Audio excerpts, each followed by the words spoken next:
Two balls and a strike to count on Taylor. Reyes fires, swinging a drive, deep left field. It's his way back. Welcome on, Chris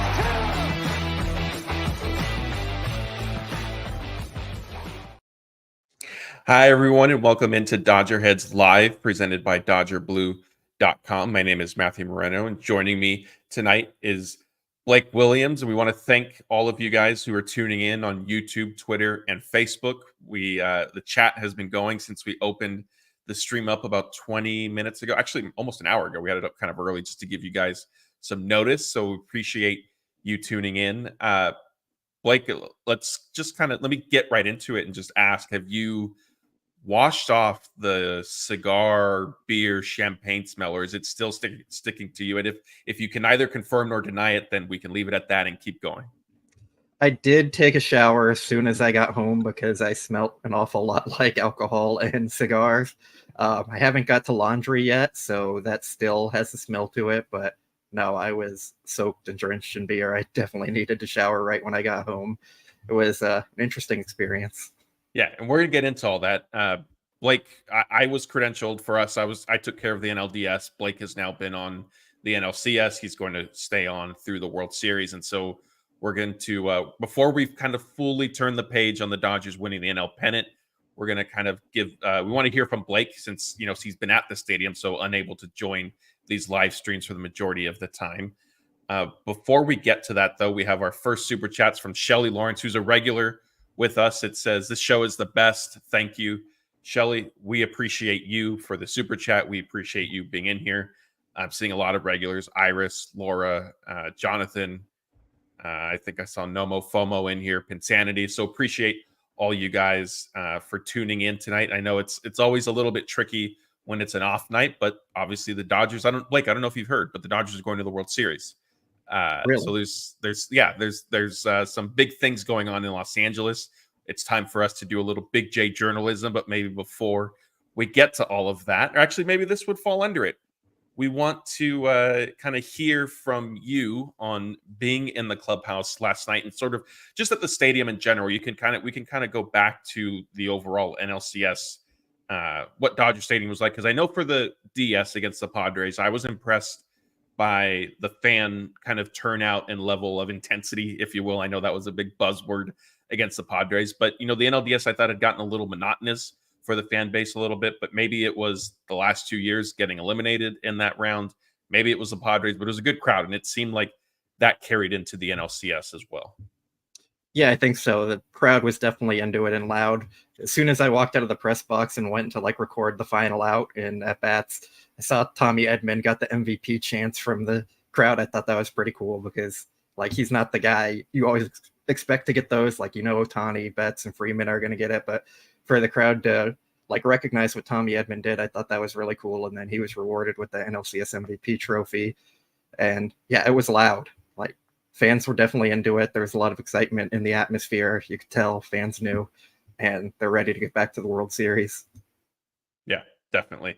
All right, let's. So Laura has a specific question. She wants to know something that people haven't heard or seen from Sports Analyze. So the pressure is on a little bit if you can deliver there. But walk us through kind of, once you head down the long hallway towards the Dodgers clubhouse. I remember I was there for Game 5 of the NLDS. I've been there in the past for prior celebrations. You can start to smell it before you really even see or hear it type thing. Was that the same experience for you? For me, they had us waiting a bit back while they had their first 5 to 10 minutes of celebrating. Then they kind of let the rest of the media in. So I was definitely seeing it and hearing it before I got there. But the smell definitely surprised me because I knew it was going to be loud. I knew it was going to be wet and there was going to be people spraying beer and champagne everywhere. I didn't expect the smell. I just didn't connect those dots there that when people are pouring hundreds of bottles of alcohol, that there's going to be an alcohol smell in the air. So that really shocked me when I walked in. It took me a bit to adjust. For a lot of our viewers, I think they know I don't drink or smoke or anything. So the smell definitely got to me a little bit more. But yeah, that was definitely a surprising thing for me. But it was a fun atmosphere, everyone going crazy and celebrating. I know, I guess the thing you might not have seen on Sportsnet LA is, although they did end up showing it, is Shohei grabbed some beer and then went to dump it on Miguel Rojas while Kirsten was interviewing him. And some of that actually ended up getting me in the eye while I was recording it. So like you can see on the Sportsnet LA feed that I like look down and like kind of rub my eye while I'm still recording that going on. And then in the video we posted, there is the other side of that from me recording Shohei doing that. So that was a cool experience, a lot of fun, and something I'll remember. So we've heard a lot. Clayton Kershaw is very big on letting that burn, and he goes no goggles every single year. I know some players prefer the goggles, although I feel like for the NLCS, there were fewer of them. There were fewer players wearing them than the NLDS. Can you kind of validate Kershaw's claim and assertion that that is a burning sensation when it gets in here? Because I've been fortunate, I've been splashed, but I haven't had it land in my eyes ever. So I've been able to avoid that. I think it happened like 3 times in my eyes, so it did burn for a bit. And it's one point where like I think you can see it on the video I put up too. Like the camera, I just like drop it and it just goes straight down because like splashed me right in the eye, and then I go back up. But yeah, and then on the drive home, a little burning sensation still there, but it was cool to experience. I didn't think I'd ever be like part of that or anything or experiencing that, so it's definitely worth it. I was making fun of some of our friends there who also work in the media, like they were coming with ponchos and like clothes they didn't care about. I didn't do all that. I just went for the experience there. So yeah. That was going to be my next question for you, was if you wore anything specific. In the past, I've put on, if I remembered, like a jacket or a shirt. Like I do try to wear something at least that's not going to retain like the heavy water. So I would avoid jeans in that case. I don't know if you had jeans on last night, but those can be problematic. I've done it like a windbreaker a couple times. That way it kind of just, falls off. Yeah, we do have, Blake has referenced it a few times. We do have the video of, kind of some different clips from the Clubhouse celebration that is on our YouTube channel. So if you're watching us on YouTube, stick around after that. Go check it out. If you're not, if you're on Facebook or Twitter, definitely head over to the Dodger Blue 1958 YouTube channel. You can find it there. You can find, we have our first sort of official World Series video up, if you will. It's Yankees manager Aaron Boone kind of discussing some of the history of the rivalry and, looking forward to the matchup and things like that. So that's up there. We have obviously all our NLCS coverage. And if you want to go further back, we have NLDS coverage as well. So there's certainly plenty of content there for you guys. Like I'm seeing people are asking about the clown mask. I know you and I were texting about that last night. So Anthony Banda was one, Alex Vesia was the other, and I think even Brusdar Graterol had one on for a little bit.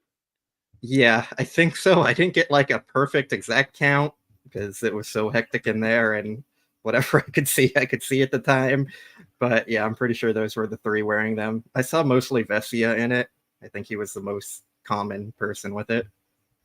Did you happen to see or notice Kevin Kiermaier? Was he enjoying himself last night? Because I'm pretty sure I told you guys, or maybe I said it on the show, for the NLDS when the Dodgers clinched that, Kiermaier like partied the hardest out of all the play. Like he was going absolutely crazy in the clubhouse. Yeah, I think that was a little different at the time because he didn't expect to have another game in a day or two because he wasn't on the roster, and then they did end up adding him. I think this time all the players knew that they had 5 days off or whatever it is, so they could party a little harder and get a little more drunk and just have more fun with it. So yeah, I think everyone was definitely getting into it. All right. Last kind of question here, and then we'll sort of turn the page and start looking ahead to the World Series. You shot all of this on your iPhone. Should we do like some sort of promo here for Apple? See if maybe they'll send us a few free iPhones to sponsor the show. Yeah, I need the iPhone 16 with the camera button feature on it. That would be great. So if they want to hook us up with one, I can even trade in my 15. But yeah, I think at one point in the video, like the mic stopped kind of working. So the audio sounded pretty bad there just because all the liquid everywhere. But other than that, I was pretty surprised with how it came out. And it worked pretty well because I definitely didn't want to bring in my Sony camera in there. That's worth a lot more than the phone. Yeah, I tried it with my DSLR that we have, and I was trying to stay out on the edge, on the edges, and not get, wasn't not in the proverbial splash zone, if you will, and just people flinging it got on the camera, and so I took it out, set it down, and then just went straight iPhone. So Apple, if you're listening, we'll be happy to test your products and do kind of testimonial as to, yes, they are waterproof. And that way, Blake, if you have the camera button on it, you can use your other hand to shield your eyes and everything. Everybody will be all good. Anyway, Juan Kier, go ahead. I was thinking maybe if there's a World Series celebration, we get the GoPro in there and get some different like 4K footage in there. And then I could bring my camera and get photos there at the same time. Like, we'll see. Have to go all out for the World Series. Yeah. Well, hey, the Dodgers need to win 4 more games first. Before we kind of segue into that, Juan Kier is asking if there is a safe zone in the clubhouse. Not particularly.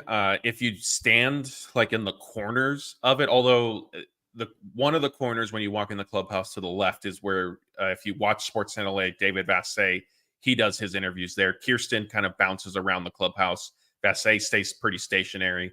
So that's one corner. And if you are there, if you have seen, you know that the players, either the ones he's interviewing or if players seeing that he's doing an interview, they come over and they pour their beer on him. So that's not really a safe area.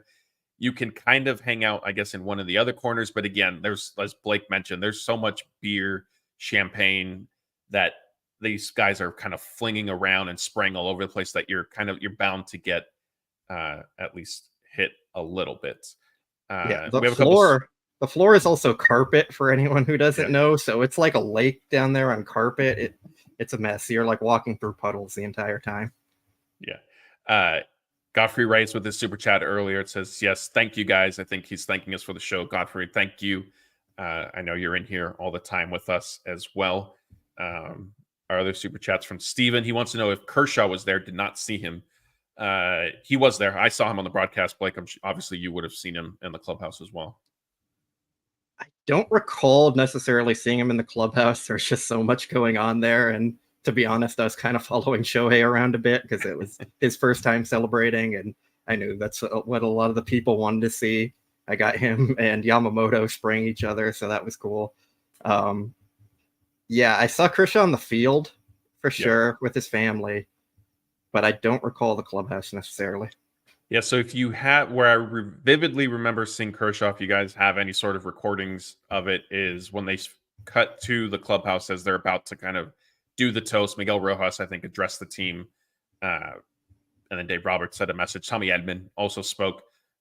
Kershaw was right behind there. Shirt off. I think Gavin Lux went shirt off also. I know it's always glass now. PK, yeah. Vesia. It was a PG-13 celebration. All right, let's close the book on that. If you guys have some, we'll leave some time at the end for some questions. If you want to get back into some of the clubhouse stuff, just keep that in mind. Or if you want to do super chat and sort of force our hand, we certainly won't say no to that, and we'll keep discussing it. We do have a super chat from Cordonez. Can we get insight on how Betts was preparing for the NLDS? Been dying to know. Also, what's the biggest concern going into game 1? So the Mookie thing for the NLDS, it's a lot of his work was done. The hundreds of swings that Betts has alluded to in different kind of press conferences or specific interviews was done in the batting cage, kind of outside of the sight of media. What I can say is I did see when the Dodgers were, kind of, and this came out during the Max Muncy and Brett Honeywell interview that I've seen a lot of people referencing here in our chat tonight. I text you guys that, hey, like Honeywell is throwing like every other day to these guys. Like anytime there's a workout or an off day, like he's on the mound. It was kind of funny, a little ironic at the time. Obviously, it ended up paying off because Honeywell was added to the NLCS roster. But during those times, during the live ABs, kind of the simulated situations, Mookie was taking some at bat. So he was facing live pitching. We tweeted out, I didn't think anything of it at the time other than, hey, Brett Honeywell is pitching again to Mookie Betts. I think Chris Taylor also took at bats. This was Monday night before, I'm pretty sure it was a Monday night, before game 3 at Petco Park in San Diego. So that was some of Mookie's work. But again, I think what you've primarily have heard and read about, both in interviews and then on DodgerBlue.com, we've written about it, was, again, the hundreds of swings that Mookie was doing was away from kind of the media and stuff we weren't necessarily seeing. So that's that. Blake, I know we're going to get into some World Series stuff kind of throughout the week, but do you have an initial kind of big concern that sticks out heading into game 1? Juan Soto. Yeah, I that's think fair. That's fair. we've seen Juan Soto beat the Dodgers in the past. I've talked about all year how I think he's one of the top 3 hitters in baseball, along with Ohtani and Judge. And depending on Alex Vesia's status, it could get a little tricky for the Dodgers because then they would just have Anthony Banda as their one lefty, and they're going to have to face Soto more than once. So I think that's my main concern there. I will say the Dodgers historically have done a pretty good job of not letting other teams' superstars beat them, and specifically in these last 2 playoffs, like they shut down Fernando Tatis near the end and Manny Machado. They didn't let Lindor do a whole lot other than his homer in Game 2. So I trust the Dodgers' game planning, but anytime you have to face Juan Soto and Aaron Judge, also it's still a tough task. Yeah, and I think what makes it hard too with Soto is you look at when the Yankees closed out the Guardians in they do it Game 5. That home run that he hit in extra innings wasn't a bad pitch. I mean, it was elevated fastball, kind of above the letters, and he just rode it all the way out to center field. And so, even if you do sort of pitch to him well, or execute a game plan, if you will, he's certainly he's in the caliber of all-star, superstar talents that can still make you pay. And that's why if Andrew Friedman is watching this, you should give Juan Soto the blank check because, that's what Ohtani's taking all that deferred money for. Yeah, we'll have to. And Andrew, if you're in the chat tonight, reveal yourself. We don't want you just shadow watching. We need to see you in the comments tonight. I know the fans would appreciate that. Same thing with Bob. What's he up to tonight? All right. He might have been partying too much in the clubhouse also. Maybe. Let's get into kind of looking ahead a little bit. We've referenced Alex Vesia, Blake just mentioned, and Brusdar Graterol is another that Andrew Friedman was asked about last night, kind of during the post-game celebrations, and it was about their availability moving forward. And he didn't say no. He acknowledged that yes, they are probabilities, but the Dodgers really weren't going to have more information until we're recording this on Monday night. So today, maybe tomorrow at the earliest type thing.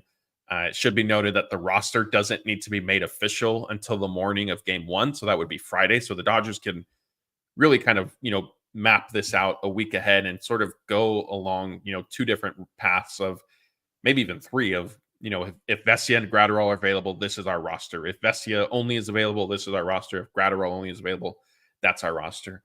Are you confident in either one of these 2 being added back to the team for the World Series? Confident, no. Hopeful, yes. I know that's the famous Dodger word there for injuries, hopeful. And that's kind of where I am. We don't know a whole lot about them yet. We saw Brusdar throwing. I don't think I've seen Vesia throwing specifically.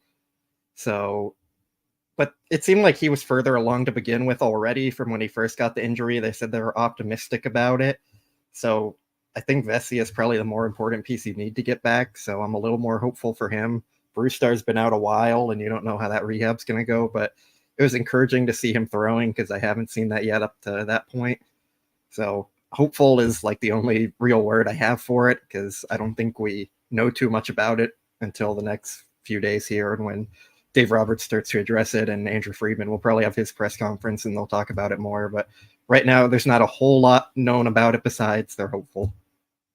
And when you say you saw Graterol throwing, is that still flat ground, or did he get like a bullpen session? It was still flat ground. He was using a catcher's glove and catching for, I don't know who he was throwing. It might have been a bullpen catcher he was throwing with, like Hamlet Marte, I think is one of their guys now. And I saw Michael Grove throwing as well across from him. So he could maybe even be an option. I don't think they're going to add him regardless, but they've done crazier things in the past. But yeah, I haven't seen anything off a mound or to hitters or anything like that. So if I saw that, I would be a lot more confident in it, but it's hard to say like right now. Yeah, I agree with you. I do think between the 2, Vesia might be more likely just because of Graterol. Graterol was out before the regular season ended. And at the time, Dave Roberts said it was kind of a week-to-week thing. When Vesia got hurt, there was some hope that, maybe he would be available for the NLCS. I think obviously with the quick turnaround, the nature of his injury, like I didn't personally consider that likely, but the Dodgers, as you said, or famous last words, hopeful.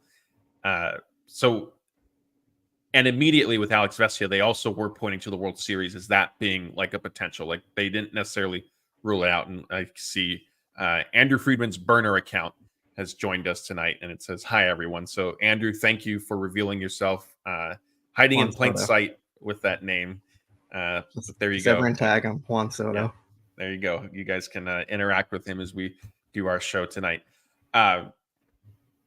With Vesia, I think there's also a possibility where maybe if he's not 100%, they try it. And if he's able to pitch in a couple games and then can't go anymore, then they just replace him. Because at this point, if you do it, yes, you would lose Vesia, obviously, for the rest of the World Series, but there's not a next round penalty type thing. Whereas if you try that for the NLCS, like something like with Miguel Rojas, who we'll get into, if you were then to take him off the roster, he's ineligible for the next round. So do you think that maybe that's, if let's say Vesia gets to like 85%, maybe, do they carry him on the roster? See if, maybe you don't need him in game one, and so you get by that night, and maybe he pitches in game two and one or two other times, and then if he's hurt at that point, then okay, you make a change and figure out what you do. I think if either of them are able to pitch, that they'll be on the roster.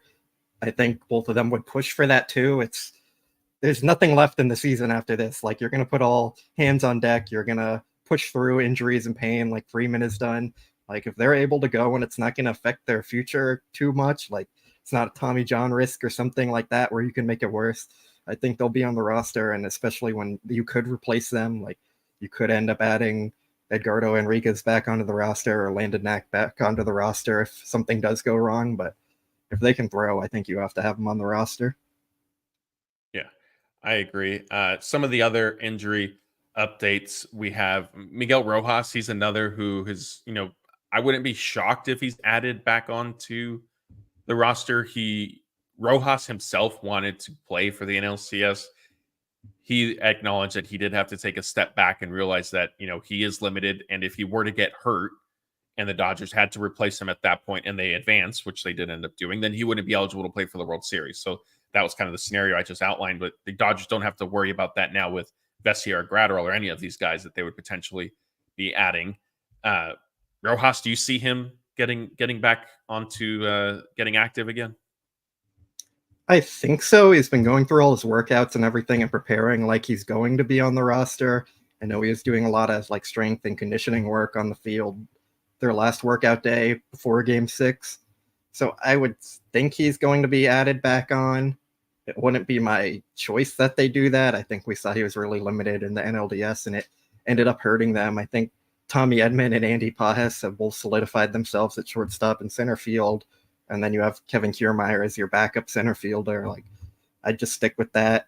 No need to push Rojas anymore. Like, that's just kind of how I'm viewing it. I don't really see any huge upside or anything necessarily that's going to come out of it positively more than it could end up hurting them. Yeah, I agree with you. I think the other factor to this is Freddie Freeman's status, and he's been in the lineup, out of the lineup, playing, not playing. I was redundant. Excuse me. I apologize for that. I could have been a lot more.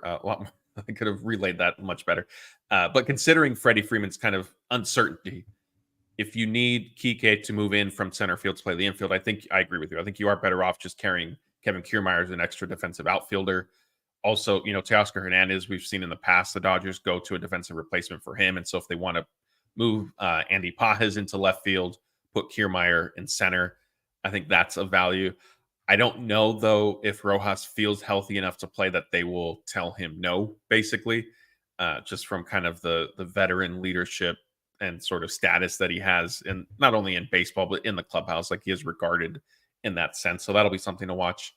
Joe Kelly is another, maybe sort of wild card that he got hurt. If you guys don't remember, during the bye week, kind of the final day or two, Dave Roberts said leading up to the start of the NLDS, he was about to throw, I believe, live BP and felt something in his shoulder. The Dodgers have not offered really any specific details about the injury other than it was just some right shoulder issue. Dave Roberts was asked at the time if the Dodgers were to advance to the NLCS, would he be an option? He said no, like the World Series would be the earliest that conversation sort of starts. So that's where we're at with Kelly, at least with the publicly available information. I see people reacting saying they don't want him, but do I even ask you, like, considering the state of the bullpen though, like, is Joe Kelly maybe a little bit more valuable than he might have been in other scenarios. He's got starting experience. And if they need an opener, Joe Kelly right there. I think if he was healthy enough, I think they'd take him over Edgardo Henriquez at this point. They haven't used him in really any high leverage situations.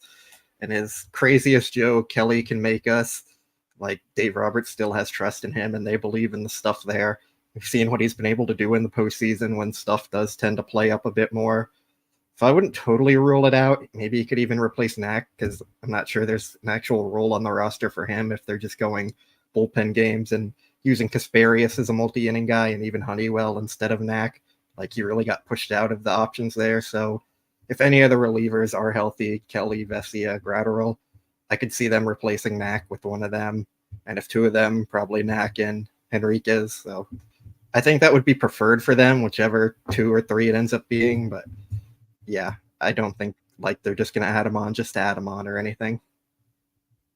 Yeah, and I see who's it? Nomo FOMO? Somebody asked. Oh, now I lost the question. Somebody was asking. Yeah, it was Nomo FOMO. It was Joe Kelly off the IL. He wasn't on. He was never put on the actual injured list. He just was not included on the Dodgers playoff roster for the NLDS. So he is not on the IL. So you don't need to worry about kind of is he eligible to return yet type thing, which he would be at this point because enough time has passed anyway.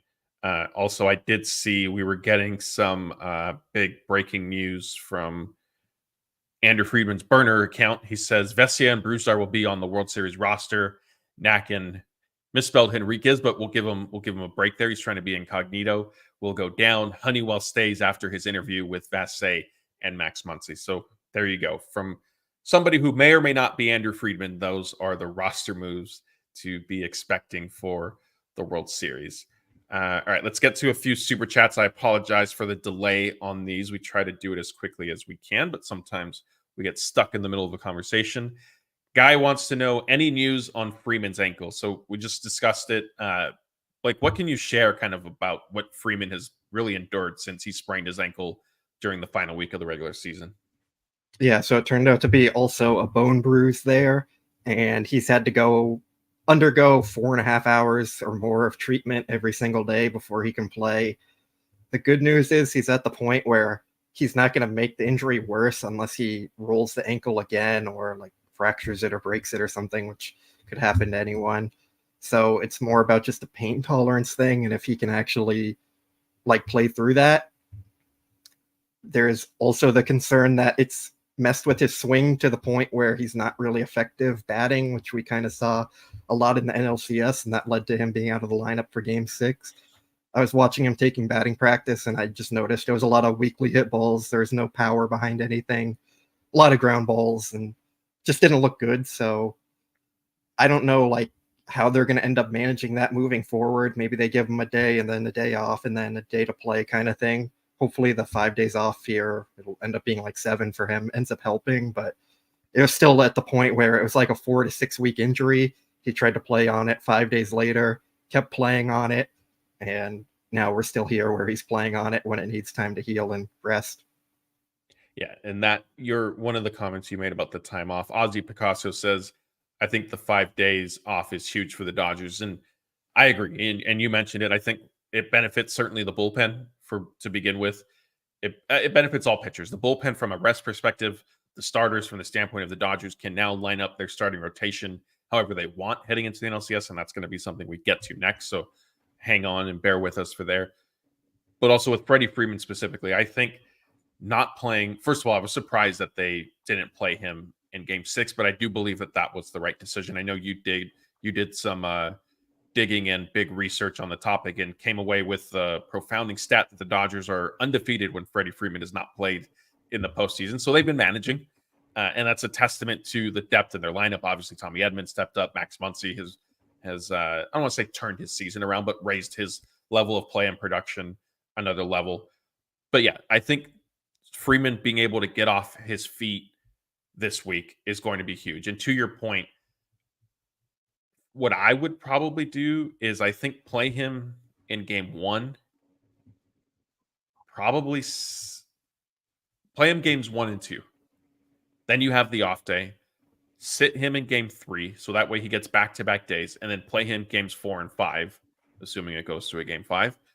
And then you have an off day again, and then figure out where you're at if it goes to a 6 or 7. That way, like, you kind of build in as much time. And I mean, look, I think that is going to be a hard selling point, because at this point, at this stage, there's not really very many tomorrows that the Dodgers are going to have.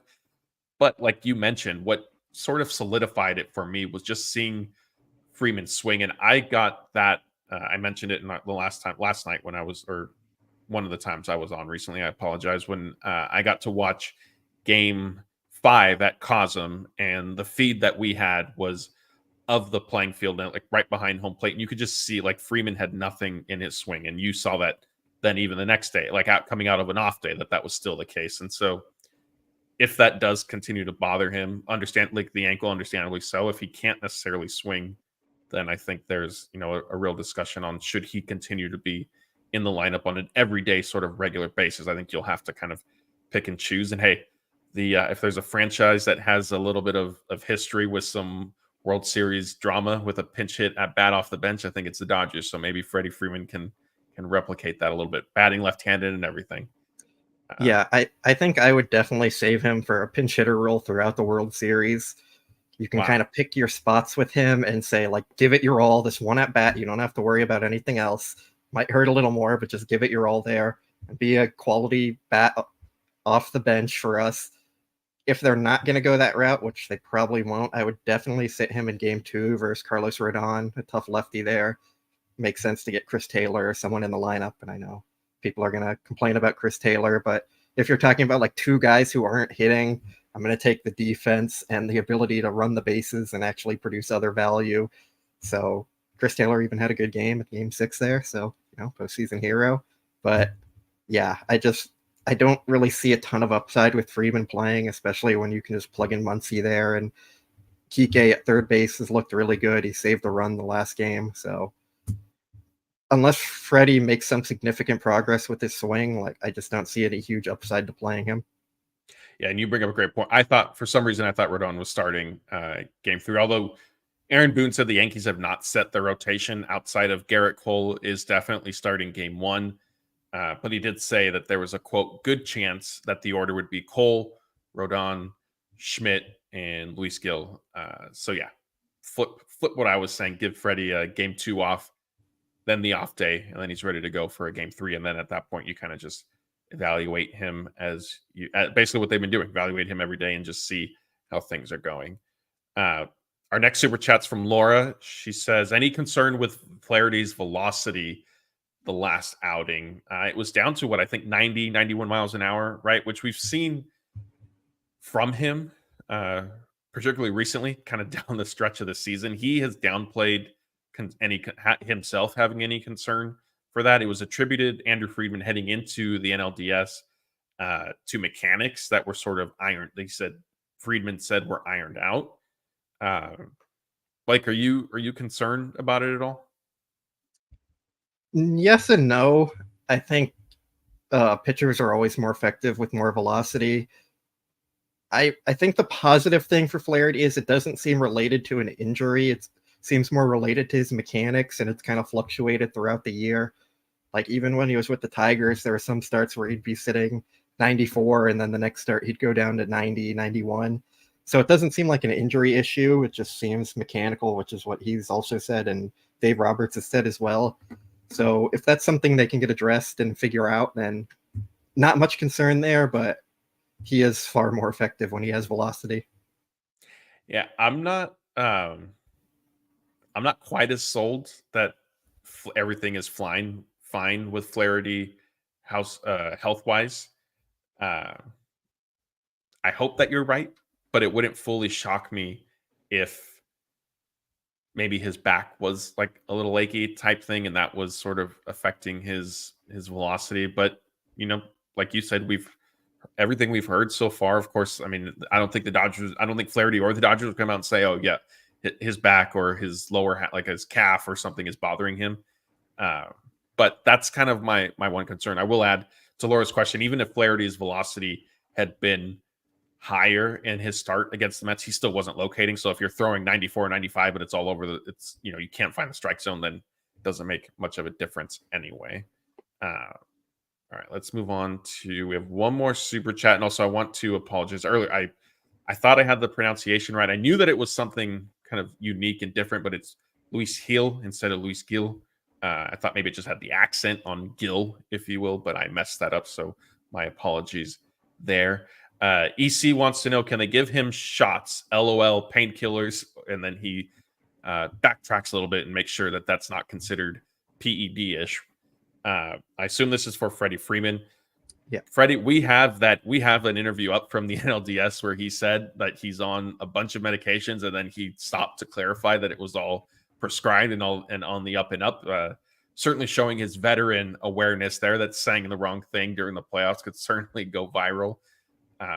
So yeah, I think the issue, honestly, I think the biggest issue here is it's not just the sprained ankle, it's the bone bruise. And for the bone bruise, yes, I think you could take a painkiller that helps, but that's different. It's a different layer, different type of pain, in my opinion. And not that I'm a doctor, but from the standpoint of kind of treating a sprained ankle, or maybe you could wrap it, you could do this, that, and the other. But yeah, I mean, he's on them, right? So there's really not, I don't imagine that there's much else the Dodgers can do on that front. Yeah, they probably have him on the highest grade painkiller that's legally allowed in MLB, and a lot of treatment every day. So it's just pain tolerance thing more than anything. Yeah. Another super chat from Steven. Thank you. That's it's put you, not that we view it as a competition, but you are, I think, in the lead tonight with 2 super chats. So we appreciate that, Steven. It says, how does the Yankees bullpen compare to those of the Padres and the Mets? I think this is a great question. I know during the regular season, the Yankees had a top 5 or 6, top 10 bullpen, if I remember correctly. The Padres bullpen, I know, was talked about at length. I always sort of pushed back and said, look, I think the Padres, yes, they have a good group of relief pitchers, but the Dodgers, I think, are similar. They have better depth than I felt the Padres did, and the Dodgers, I think, do a better job of matching up their relief pitchers with a stretch of batters. And for some reason, our chat doesn't seem to remember that. They just seem to have this perceived idea that I picked the Padres in the NLDS, but I'll digress there. That's in the past. What can you tell us about the bullpens here between these teams that Steven's asking about? The Yankees bullpen is definitely the weakest part of their team, whereas we see the Dodgers as a strength. That doesn't mean it's bad. It was a solid bullpen throughout the year. They were 3.62 ERA as a staff, which was 6th in baseball. They were 19th in WAR as a bullpen. They get some strikeouts, not at a super high rate. They were 14th, so about average. And they do tend to walk a little more than you'd like. They were 20th in the league in walks. So it's a group that's not going to scare you, but it does have some talent in there. Pretty sure they've been relying on Luke Weaver a lot as their closer, which, yeah, it's not what the Dodgers have been using. And I think old friend Tommy Kahnle has been pretty effective for them. But outside of that, it's not necessarily a great bullpen. Their rotation and lineup is definitely the strength of their team, which kind of counteracts the Dodgers with the bullpen and the lineup being their strength. So we'll see how that all plays out. Yeah. Thank you for that super chat, Steven. Our next one, Freedom, who another $20 from Freedom. I think we had that last night and the night before, if I'm not mistaken. No, I don't think so. It says, is our bullpen substantial in a 7-game series? There are more heavy hitters on the Yankees. Stanton will deliver, but if Ohtani rises to the occasion, we have very powerful lineup that can do deep damage quickly. I mean, I'm going to take it off just because Blake's face isn't covered. The Dodgers bullpen just got through a 7-game series, and it wasn't pretty. I was critical of how Dave Roberts sort of handled some of the games. I understood in some regard once they got to a certain point of saving your leverage guys, but I pushed back against the notion that a game being 3-1 in the second inning means that it's completely over. Like we talked about, 20 minutes ago, maybe the Dodgers getting Alex Vesia back, maybe Brusdar, Graterol, maybe Joe Kelly, things like that. One of the 3, 2 of the 3, none of the 3. if they certainly at least one of those guys, probably Vesia the most, would be a big boost for multiple reasons, like you mentioned, Soto, and just from the different able to go multiple innings, that type of thing. Do you have any concerns? Let's say even if the Dodgers bullpen sort of stays as is, do you have any concerns about that group heading into the World Series? No, we just saw that they could get through the 7 games with that group. They only needed 6, but it could have been done if they needed 7. They saved all their relievers, and I think they only used everyone twice, pretty much. I don't think anyone got into 3 games. Maybe one guy did. Banda might have. But other than that, like, they were able to manage all the workloads. And I think a big factor here is, as well, they're going to have Yamamoto for 2 games in the World Series, whereas in the NLCS, they only had him for 1. So that potentially saves you 12 innings as opposed to 6 innings off your bullpen. So I think that'll be huge for them. If you could get more innings from Flaherty and not a 2-inning performance, like, that would be great for them. Yeah, and Walker Buehler, 2 more starts there. Like, how it's set up, you can get 6 starts from Yamamoto, Buehler, and Flaherty, and you don't need 2 bullpen games necessarily, and that puts you in a really good spot there. Yeah, I agree. I was ready to get into kind of the starting pitching stuff since you were mentioning it, but we have another super chat. Che says, Stanton reminds me of playoff Reggie Jackson. Obviously an ode to, I mean, Reggie Jackson certainly, of course, played for the Yankees, and it's fitting that this reference coming with the Yankees and Dodgers now playing in 2024. Blake, are you putting Stanton in the same company as Reggie Jackson? I thought that was Kike. That's true. There you go. There's Blake's answer to that. He's not worried about He says, who is even Giancarlo Stanton? That's what Blake just said. Stanton's an 818 legend, local guy. Got to respect him. He has some good moments off the Dodgers. I think he hit one of the balls out of Dodger Stadium. He did. That was one of the things he did. Mike Bolsinger. Yeah. And yeah, he's given the Dodgers some problems in the past. He's got a lot of power. The good news is he's not the same MVP caliber player he was when he did that. So if they can just manage that 3 of Judge, Soto, and Stanton, they're going to be in a really good spot, but that's a tough ask still. And real quick, before we get into, we have no super chats. So before we get to that and the starting pitching stuff, Soto, Stanton, Judge, which of those, I mean, I know the answer, but why does your choice, who are you going to pick as who scares you the most and why? I mean, Judge is the most talented hitter of them, and he's probably by far the best hitter in baseball. But I think Soto is the most concerning to me because he has had a lot more playoff success, and he has kind of stepped up in the moments they've needed him to always. Judge with the Yankees is kind of at the point Mookie was with the Dodgers before this playoff run, where a lot of fans are upset that he hasn't produced very much of the postseason. I also think it's beneficial. The Dodgers have a lot of righty pitchers, while Soto hits left-handed, so that's a benefit for him. And I don't know, we've seen Soto hurt the Dodgers in the past, so yeah. And he's playing for a contract. Judge got his money. He's good. Soto's about to hit free agency. Like, there's a little extra there, even if he won't admit it. Yeah, so Jonathan agrees with you. Soto. EC says Soto. DM24 says Soto. Rainbow House, Soto is the scariest one. Joel says Judge to him is the scariest. EC. Yeah, Soto's a smart hitter. So yeah, a lot of one Soto. I mean, look, we'll certainly get into discussing those 3 guys and what the Dodgers sort of need to do. It's only Monday. We need to get to Friday. Christopher says short porch good for Lux and Freddie. He thinks Lux is going to be an X factor. I don't know how much the short porch will make an impact for Lux, just because we don't necessarily see a ton of power from him anyway. And Freddie, I mean, like we discussed a little while ago, I think there's some legitimate concern over, does he even have power in his swing right now? But to Christopher's super chat, which thank you for this, do you think either of those players will benefit from the short porch? And do you see Gavin Lux maybe being an X factor for the Dodgers? He didn't get a chance to play that much because of his injury kind of down the stretch of the NLCS, but hopefully he'll be healthier. Yeah, I think it helps Lux more than it helps Freddie. I think Lux, we've seen him hit a lot of fly balls that just end up kind of short of being a homer, a lot of deep flyouts there when he does get all of it, because that's just his power. Freddie, we haven't seen him pull anything, especially not in the air in the playoffs. He's either kind of rolling over on it a weak ground ball to the right side, or if he does get it in the air, it's softly to left field. So I don't think it really helps him a whole lot in his current state. I think we might see some Ohtani pop up fly ball kind of things that end up leaving the yard, which would be pretty nice.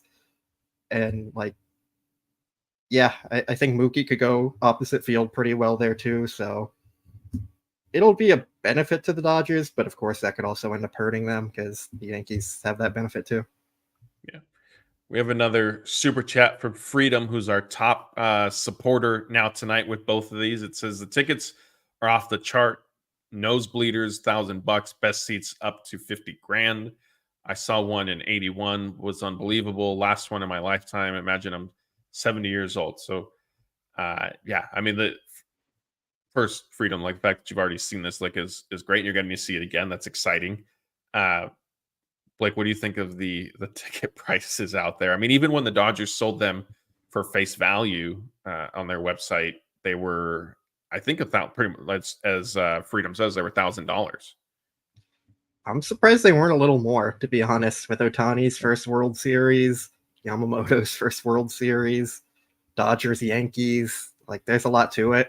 I think I paid around $1,000 to go in 2017, which also like the first World Series the Dodgers played in quite a long time, so some extra there. But yeah, this is like a special, I can't say once in a lifetime World Series because it'll be the 12th time they're playing in the World Series, but it's been 40 years and it's always been a historic rivalry.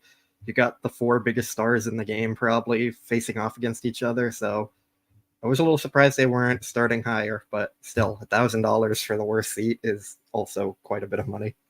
And I think it's tough too because it's $1,000, and the odds of most of the people in our chat, like very few people would be going by themselves, right? It's at least two tickets, so you're talking $2,000 at that point, which yeah, makes it tough. They also increased parking prices for each round of the playoffs. Yeah. I think they're up to 60 for the NLCS, so you might be talking 70 for the World Series plus food and all that. Like, it's pricey to go to a game. Yeah, definitely. All right, let's get into kind of our final topic before we take questions. We've discussed it a little bit at different points, but with this time off that the Dodgers have, like I mentioned earlier, they're able to sort of reset their starting rotation and line their guys up however they please. Is there a clear game one starter in your mind, or a specific order that you think they should do with the three, Flaherty, Buehler, and Yamamoto? I would give Yamamoto the ball in game one. I think he's your best starter, and that's what you do. You give the ball to your best starter. Also, it doesn't matter too much. They can get all of them twice. I think getting Flaherty game two, you can get him some extra rest in between there before his next start. He was a lot better on 5 days rest than 4 days rest, so I think that would be beneficial. I like their idea of giving Buehler the ball to start the road series, since he has like the big game pedigree. He's not scared of the moment or anything like that. I do think that is beneficial, and there's something to that. So if it's not broken, don't fix it kind of thing. You get Yamamoto twice for the series now instead of once, and you go from there. Like, he's your best starter. You roll with him out there for game one. A Garrett Cole, Yoshinobu Yamamoto matchup would be a lot of fun. Yeah, I've gone back and forth over. I think what we can pretty much guarantee is Yamamoto is starting either game one or game two, because that's the only way that you're going to get, with the schedule that he's on, that he'll potentially make 2 starts in the World Series. If the Dodgers sweep it, then he won't be needed. But whether he starts game one or game two, the earliest that he then would be available again is for a game 6. The only thing, and I don't know if this is just me overthinking it, is if he does start game one, then he would go 7 days between his potential starts. Whereas everyone, like in the playoffs, he's been starting every 6 days. And so I don't know if there's something specific to that routine where to you and I, maybe another day of rest doesn't, like, it could only help, right? But maybe for him, it throws him off type thing. And so if that is a factor, I could see them pushing him to game 2. That way it just keeps him on that same schedule. Signs is saying Yamamoto game 1 would mean 2 bullpen games. I thought that they could still get away with, let me see, if Flaherty is game 2. Actually, yeah, that is right. So Yamamoto can't go game one for that reason that they would. I mean, what's to say that the Dodgers are gonna shy away from 2 bullpen games? They did it in the NLCS, and they believe in that potential. So I don't know if that would necessarily be too big of a deterrent, but I think it should be. It's enough of a reason why. So maybe we will see then. I guess at that point, Flaherty game one, Yamamoto game two. I think you have something to letting Buehler kind of start the road games at that point.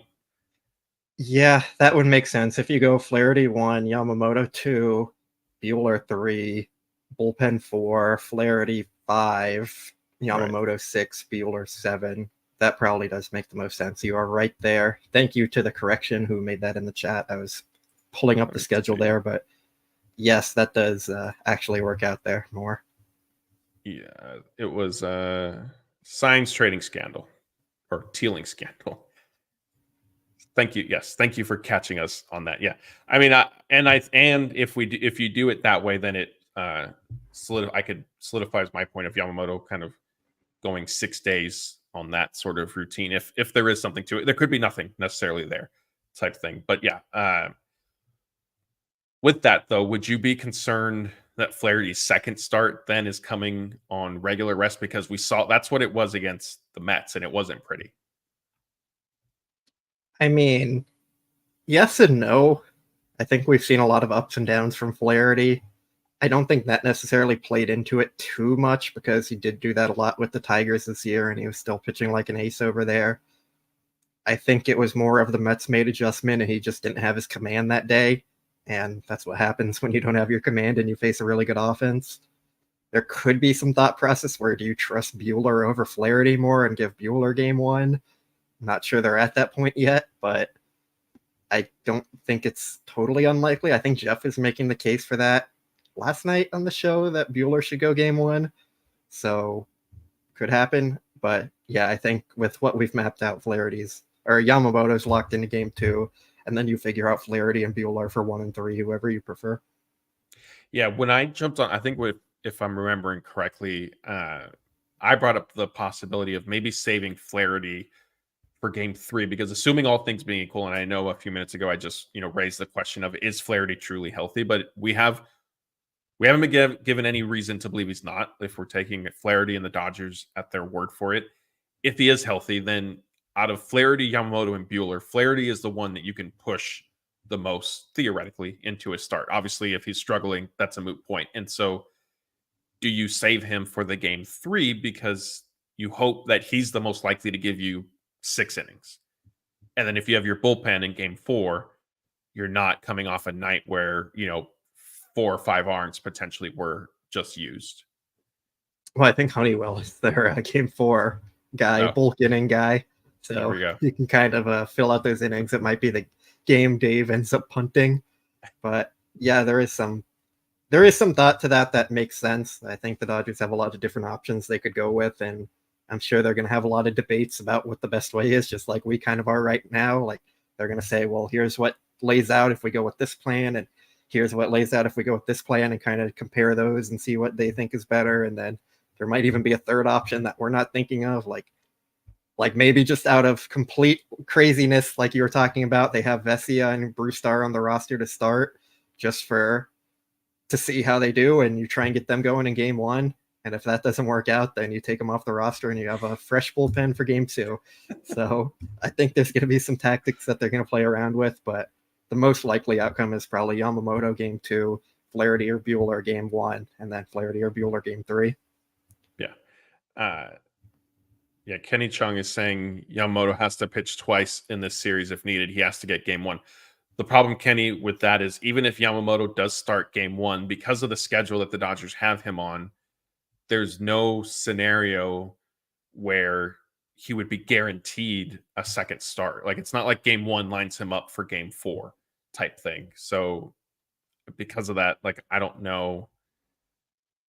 Then due to some of the other factors we discussed, and it was pointed out to us that if the Dodgers do that, then you have multiple bullpen games. Like I don't know if that's necessarily the route they're going to be going down, but Blake just laid out, there's, I believe the term you were looking for is gamesmanship. that was a trend for the Dodgers in the NLDS and a little bit maybe in the NLCS as well. Although Carlos Mendoza didn't seem to take as much exception to it as Mike Schilt did, who might be getting a new contract extension. I saw that that's being reported. So you lose in the NLDS, you get outmanaged, and you get a new deal. Not a bad gig. Yeah. I mean, good for him. He was definitely outmanaged a lot in the NLDS. The Dodgers had the clear advantage there, so not mad. Yeah. Super chat from 818 says Yoshi was money in Yankee Stadium. Flaherty was money at home game 1. Start Bueller, Flaherty, Yoshi. Going to the games, sending my kids to junior college. Then he puts a smiling emoji. Well, congratulations on going to, it says to the game. So I'm taking this as multiple. I don't think if Yamamoto, I just had the schedule up, but do you have it up by any chance still? Yeah. If Yamamoto starts game 3, there aren't enough off. Like, he's only pitching that one time, right? There's no other scenario where he comes back. Right, because Saturday, the final game, game 7, Right. would be on 4 days rest. Right. So, I mean, look, short of, I guess the Dodgers going to it, which I don't think would be out of the question, but I don't necessarily see them doing it if they say, hey, like it's the World Series, it's the last one of the year. We need you to start game 3 and we need you to be ready for potential game 7. I don't see Yamamoto getting pushed back to that point. And Pintani brings up another point that he's too valuable to only start once in the series. I do agree with that. So I think we can, like we said, sort of lock Yamamoto into game 2. And then Bueller and Flaherty are sort of the question marks. They could be flip-flopped. Were you going to add something? Sorry. No. Oh, okay. I was kind of like thinking they're going to announce Yamamoto game 1 and then like 3 days later say, oh, well, you know what? We changed our mind. He's going game 2.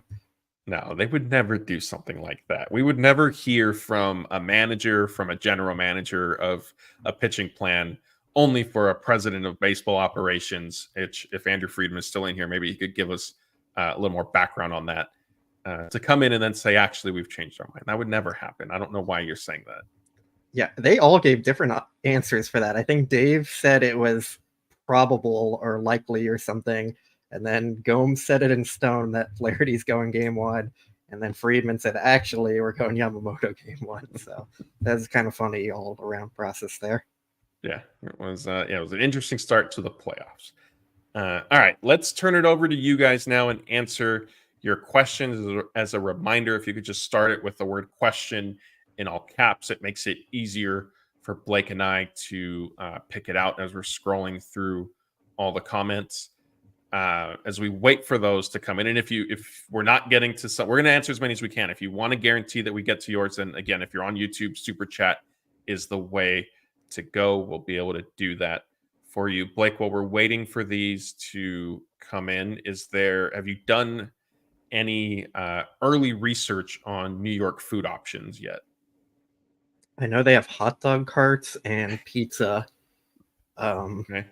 I did read a study that all the water there, like, it tastes better because there's like microscopic shrimp type organisms in it that they don't filter out or something in there in New York. So I thought that was kind of interesting. Has some thoughts in the back of my mind about it. So okay. Yeah, we'll see. Well, yeah, we'll need to do a live stream of Blake tasting the New York water, apparently.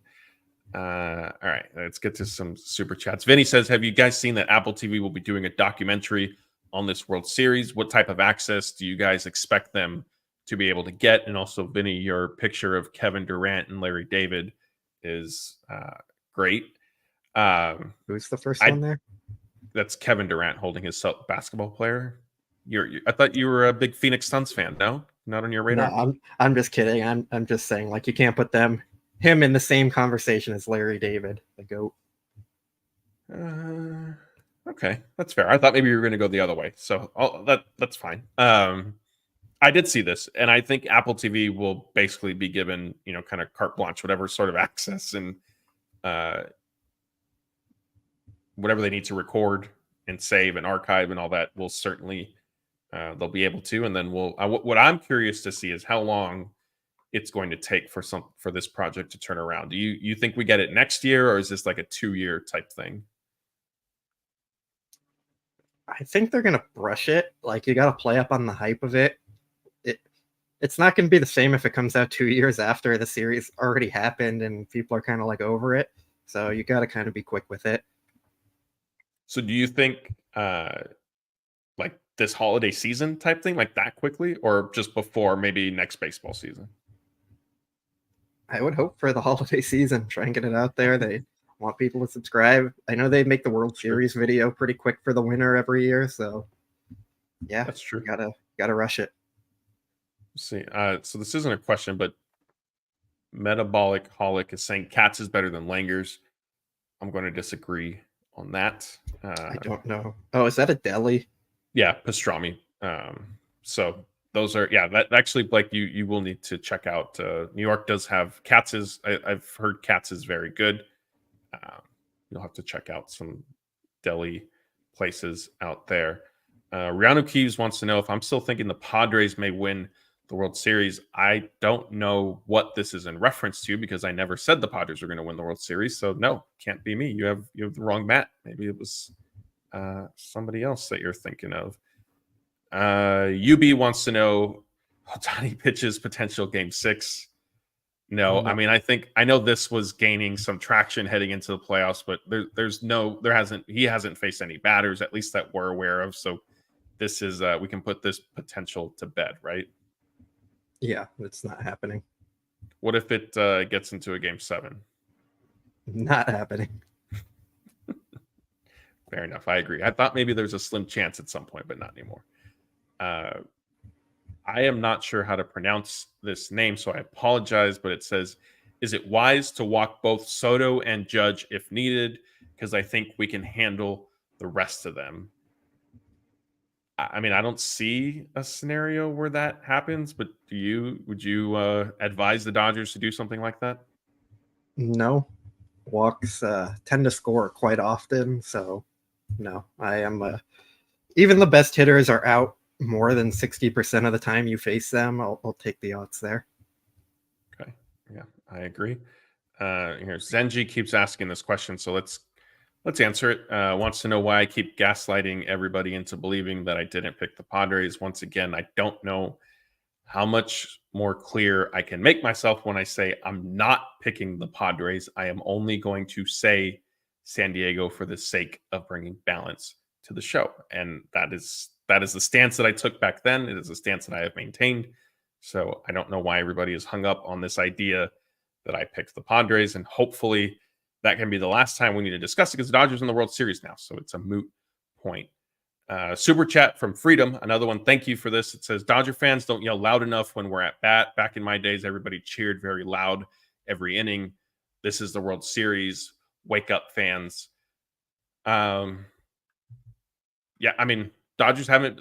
Now it's the World Series. I think we should give the fans a chance to actually cheer at a World Series game. I felt like they were pretty loud, like I said earlier, and when we kind of opened our show during the NLDS. I think you had the same experience with the NLCS.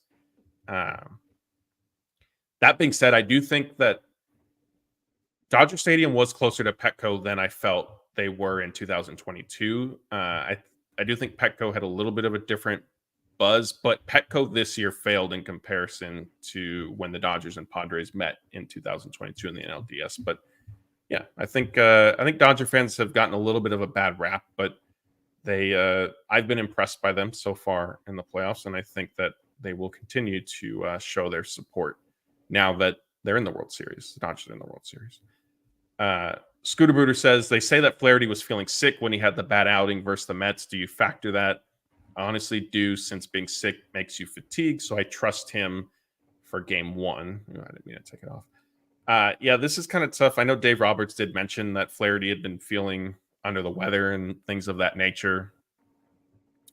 Flaherty said he felt fine. I don't know if that was just a competitor kind of speaking and not wanting to make any sort of excuse. I know Flaherty's not that type of player anyway.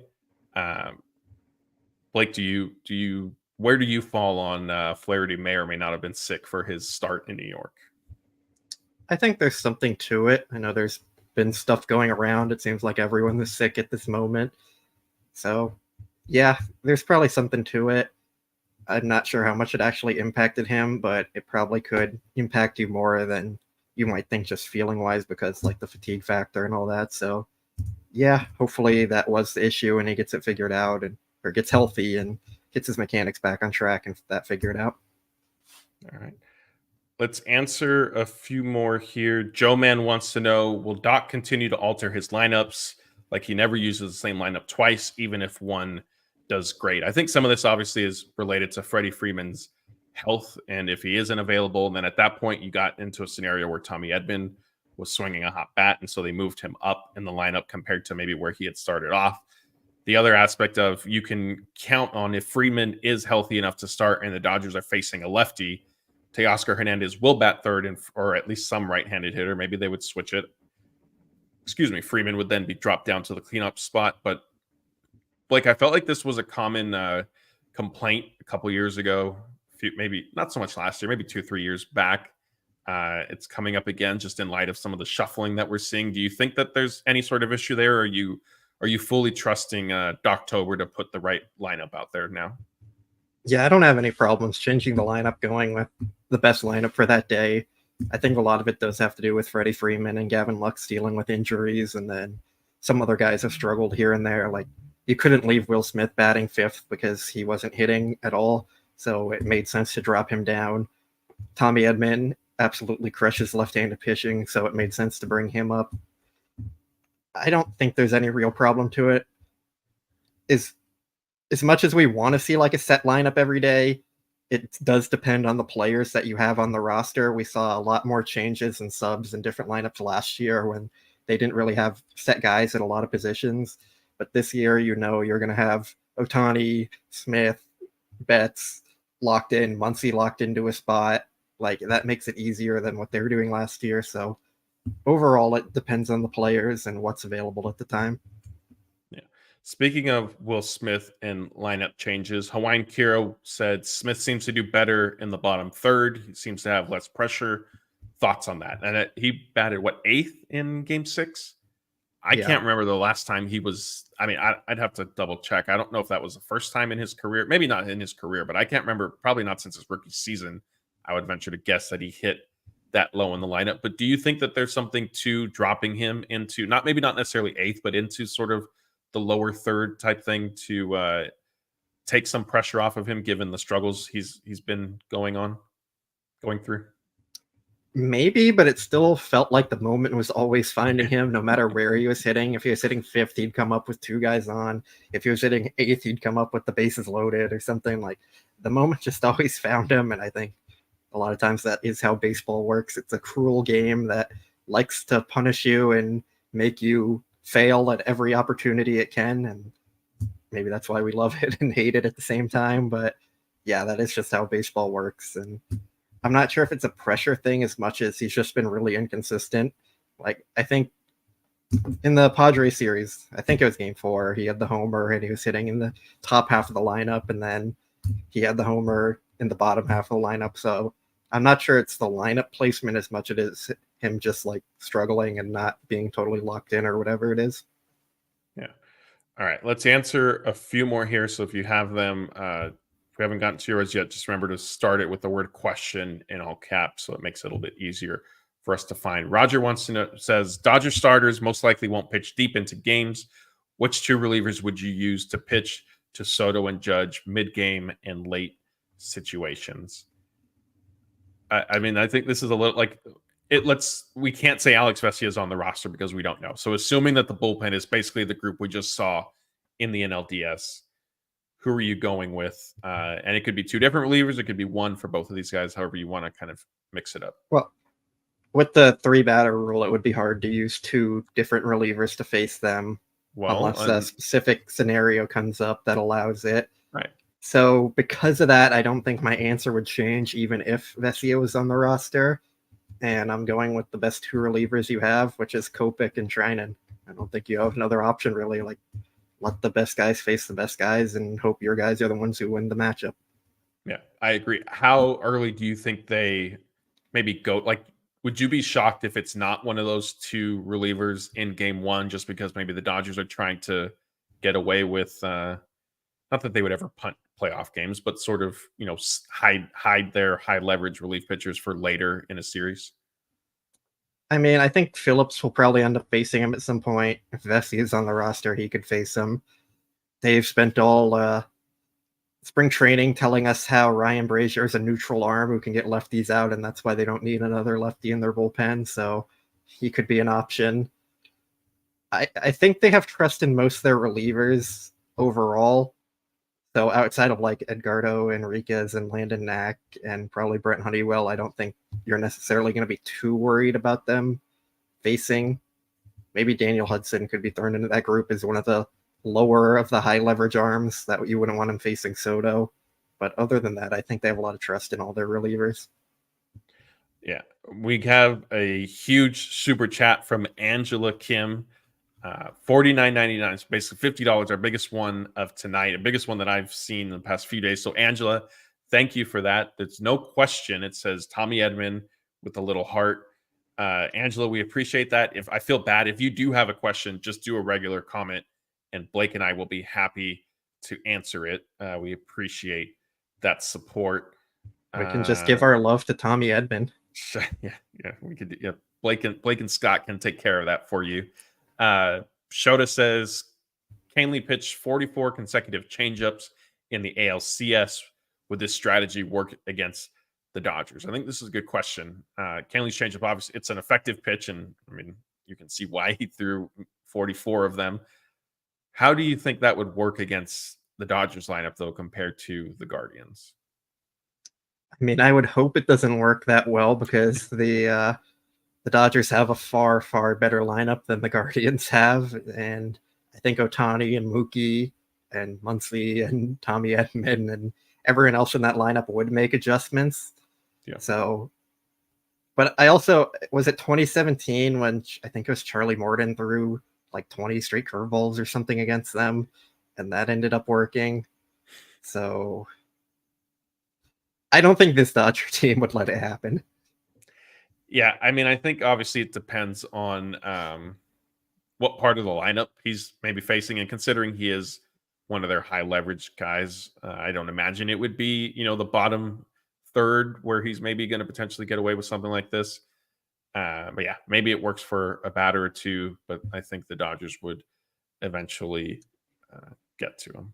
I don't know about the bottom third. That might play right into Will Smith's bat speed right now. Sure. All right, let's do. Scott texted me saying we have to answer his. No, I mean, he's just asking if they're going to bring the boom like for game one. We have 5. Because they have the Costco guys rooting for the Yankees, so we have to like counteract that.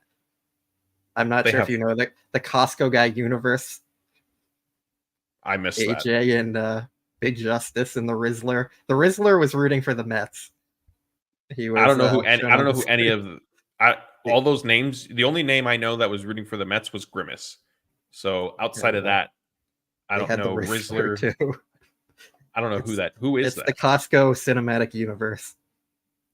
We'll have to send you the videos. It's very like stupid, but it's very popular. Okay, yeah, I'll take your word for it. This is what happens when we let the analytics guys take control of the chat. Costco cinematic universe. I think that's where we're gonna end tonight's show. Those are words that I never thought would be said together in the same sentence. They had chicken bacon, the double chunk chocolate cookie. Oh, geez.